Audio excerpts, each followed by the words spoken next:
Hi, welcome to Chris Cook for You Too. Tonight I'm going to do my dinner online. That's going to be green peas, rice, biscuits. There'll be canned biscuits from the store, and it's going to be smothered chicken. Now, I have already seasoned my chicken, which I did it yesterday. And I'm old school, so I just take 2 bags, whichever ones I have, and I just put my flour inside of the bag and I shake it from there. Now on my chicken, you can use whatever seasoning that you want, but here I got seasonal, salt, pepper, and a little bit of garlic powder because I like garlic powder. So I'm just going to take and put all of my chicken in the bag. And then I'm going to take it over to the stove and I'm going to cook this chicken off. Now, you don't have to season your chicken ahead of time, that much ahead of time if you don't want to. You can season it when you get ready to prepare it. But I always found that if I season my chicken ahead of time, then I'll have, I guess you could say, it'll be well seasoned and I'll have a better taste to it. Oops, slipped over to the side. One moment. Okay, drop the paper.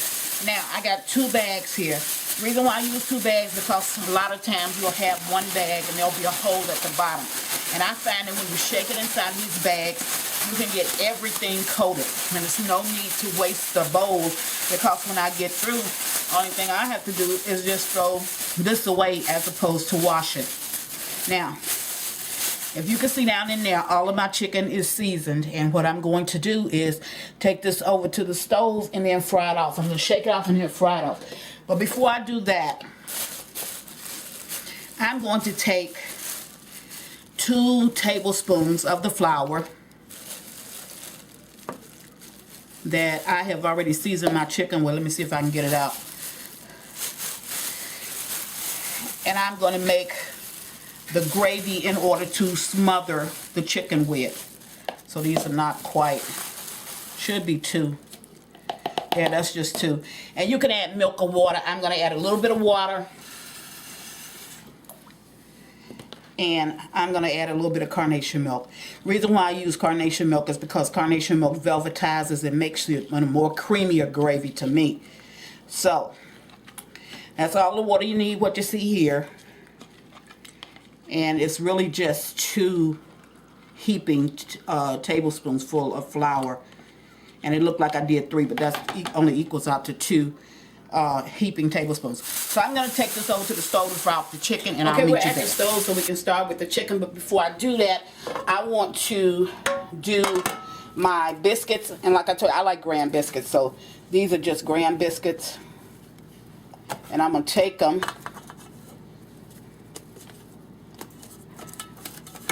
and put them in my pan. And it was sitting out for a minute, so this is kind of hot. And I had a little slit of butter down in here. That's why you see me buttering it and then turning it over. And I like that because I get a more of a golden brown on the top.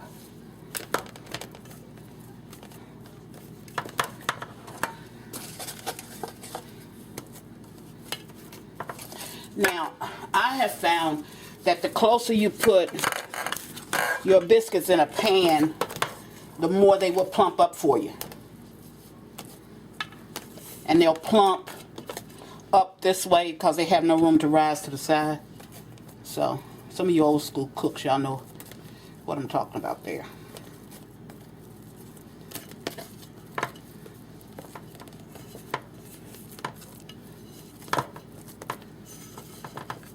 Get one more in here.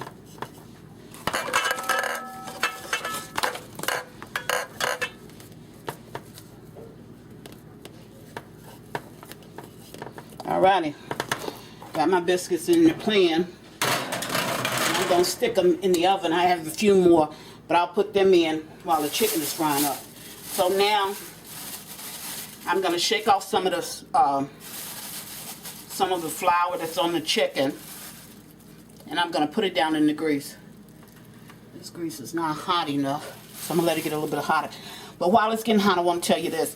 if you notice, I don't have as much cooking oil as if, a lot of times when I fry my chicken, I like to cover it in cooking oil.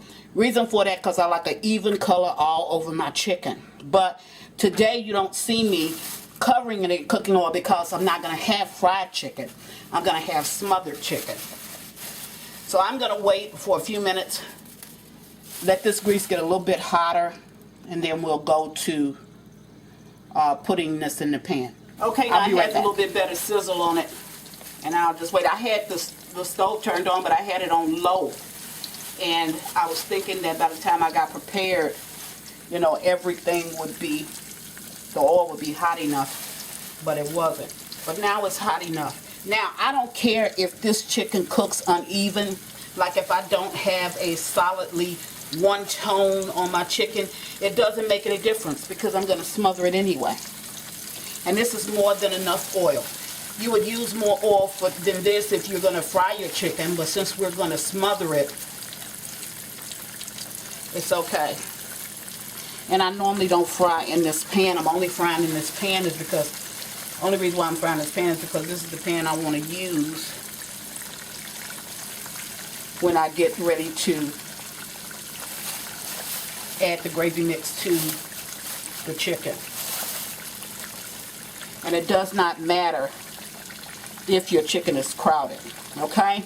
So I'm going to let that fry up, and I'll come back when it's time to turn it over. I'm ready to turn the chicken for the first time, but before I do that, I just want to show you in the back pot I have my green peas, and they've already cooked. They're just canned green peas. And then over here I have my rice.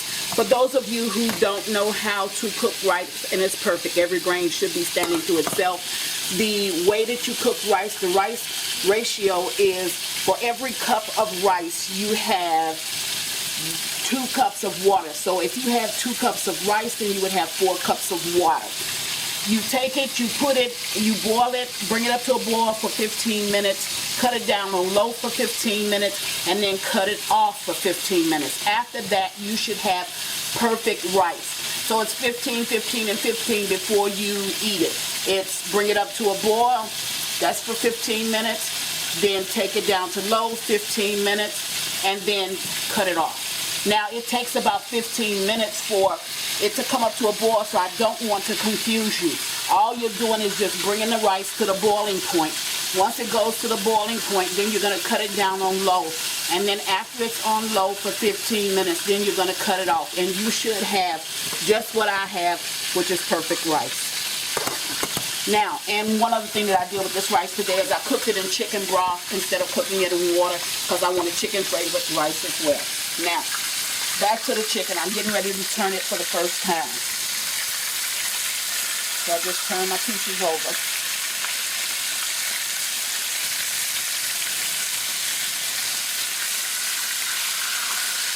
And again, I say it doesn't matter if it's not cooking all having that same golden color, the same color. It doesn't matter because as you can see, some of these two look a little bit darker than these two. That's okay because I'm going to smother the chicken anyway. Now, if I was going for just to fry my chicken and I wanted a nice presentation, I would be cooking this a little bit differently because I'd have it in more cooking oil for one. I'd have the cooking oil covering the chicken. But this is the way you do it. I'm going to let this cook and then I'll take this out and put in the second batch. When I get it all fried, then we'll come back and I'll show you how to smother your chicken. Okay, now we're back and the chicken is still frying up, but I just wanted to show you these biscuits and what I meant because I noticed that the biscuits, they were ready. Now I need you to look at how my biscuits plumped up. The reason why they plumped up like that is because I squeezed them tight inside of the baking pan, and the reason I did that is because I wanted them to rise up. I didn't want my biscuits to be just kind of flat like. And as soon as your biscuits come out when they're hot, put a little butter on the top or margarine, whatever it is that you use, because you don't want your biscuits to be hard and crusty. You want them to be soft and flaky. Okay? So that's done. I just wanted to show you that. I'm going to sit that to the side, and we're still waiting on the chicken, so we'll get that. I mean, I got the last little bit in here now. soon as it's ready, we'll get back. The chicken is out, and I've taken some of the grease out, but I want you to look at this. You see that little brown crusty part that was left from the chicken when I fried the chicken? That's the best thing you can use to make gravy or to smother your chicken. That's the best thing you can use. Now to that, I'm going to add these onions, and I just kind of chop these onions up. Drop one, get that up. I just kind of chopped the onions up, kind of loose chopped them. So I'm adding this to that leftover part that was in the bottom of the skillet. Now all of this is going to cook up together, and I had to get a bigger pot because the chicken, I had quite a few pieces of chicken once I got down to it. So I'm going to let this cook up for about 4 or 5 minutes. And after it does that, we're going to go to the next step. Now we're back, and the onions have cooked up a bit. And as you can see, a lot of the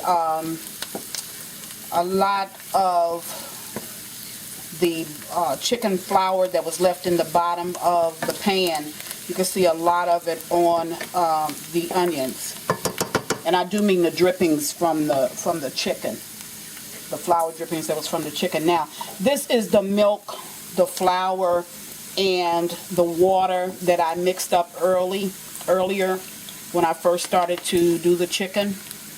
And if you want to use a little bit more than the 2 heaping tablespoons of flour, you can do that, but don't take it any further. Now, a lot of people do this with cornstarch. I don't like it with cornstarch. I'm old school, and I like an old school gravy for my smothered chicken. Now, I'm going to take and I'm going to add water to this.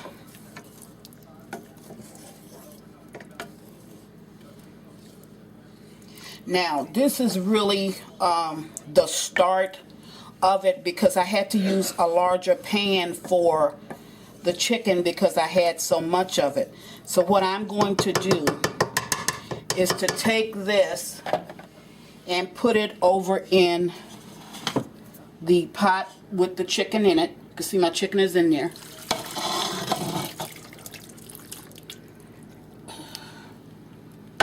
Smells good. I want to get every little bit I can get out of here. Okay. I guess no, I won't.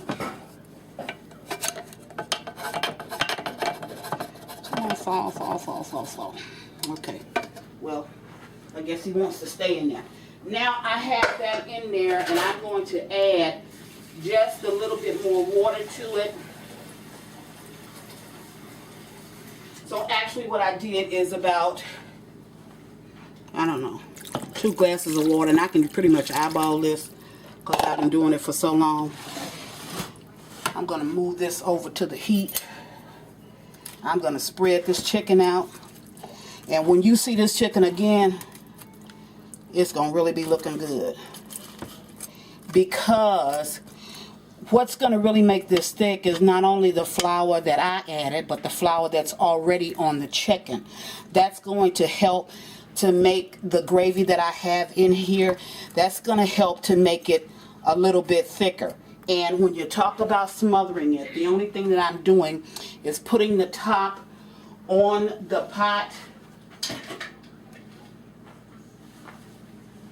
and I'm allowing it to cook slow for the next 30 minutes. Now, I may add a little bit more water to this. As a matter of fact, I think I am, but that's all I'm going to have. And I'll be back in 30 minutes to show you the finished product. Okay, now the chicken is ready, and I want to take the top off. I'll find a place to sit it. And I just want to show you, see how that chicken is? That chicken is good, fall off the bone type chicken. That is really good. So I'm going to dish up a plate so you can see it real quick. Put some peas on here. Get a little bit more. I'll put some of the rice down. Whoa.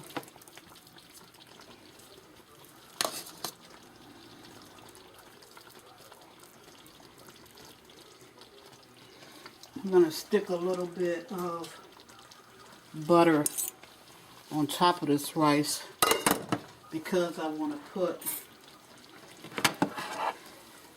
some gravy to help melt it. Put some chicken.